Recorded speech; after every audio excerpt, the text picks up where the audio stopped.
In every relationship, there are two kinds of people. People who believe in expiry dates and psychopaths. That's it. If you live with somebody from the second category, to them expiry dates are not a warning. It's more like a mild suggestion from people with a weak stomach. You'll be in the kitchen holding yogurt like it's a crime scene. And you go, this expired 4 months ago. And they'll do that little sniff test like they've got a PhD in dairy science. Smells fine to me. Smells fine? Petrol also smells fine. Doesn't mean I want it in my cereal. And they always do the same thing. They put those dates early so people throw away things so you can buy more.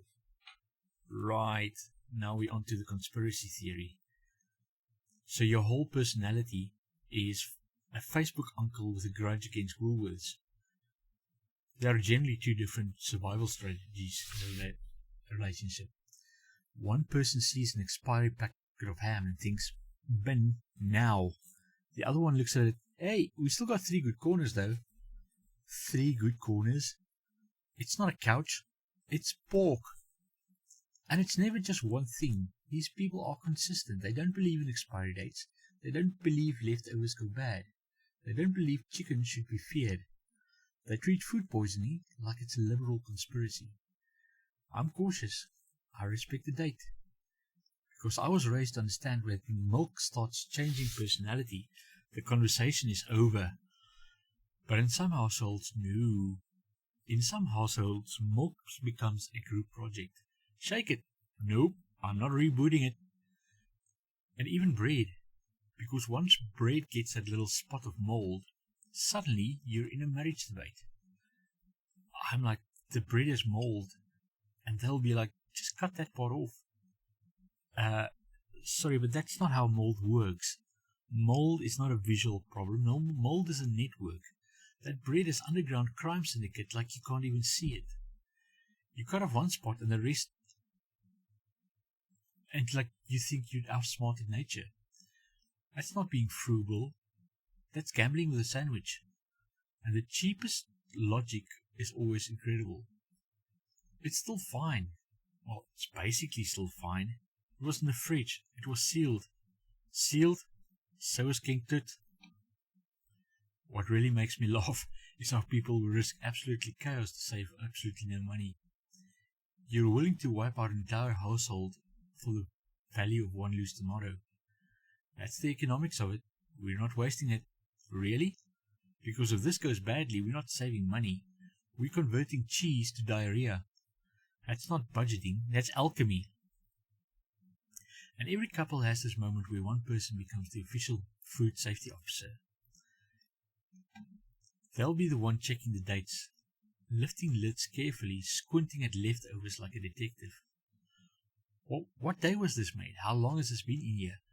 Why is the Tupperware warm in the fridge? And the other person was standing behind you like a defense attorney. Objection, that curry has been refrigerated. Refrigerated? It's been in there, it has its own set of memories. I swear some people think the fridge is a time machine. It's not. It makes your bad decisions cold. That's all it does. And you can tell which kind of person you're dealing with how they react to the phrase. Hey, this expired last week, because one person says throw it away and the other one will say, last week it's basically new. That person will survive the apocalypse, not because they're strong or witty, it's because their stomach has seen things, done things, terrible things. At this point, I don't even think it's about food, it's about identity. Some people want to be careful, some people want to win against groceries. They look at a questionable cup of potato salad like it's a personal challenge. You're not taking my $30. I say, take it. Take the $30. Keep your organs. Because nothing says romance quite like standing in your kitchen arguing about mayonnaise that expired during a different presidency. That's relationships though.